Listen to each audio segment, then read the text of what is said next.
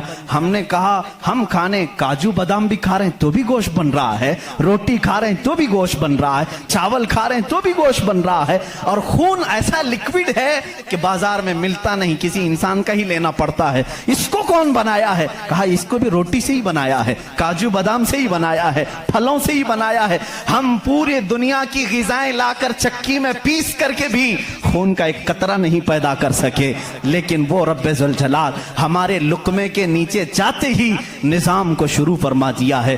کیسا وہ نظام ہے, کیسا وہ نظام ہے اے میرے عزیزو. اسی لیے میرا مولا فرماتا ہے فی انفسکم افلا تبصرون, تمہاری ذات میں میری نشانیاں ہیں, کیوں تم نہیں دیکھتے, کیوں تم نہیں دیکھتے.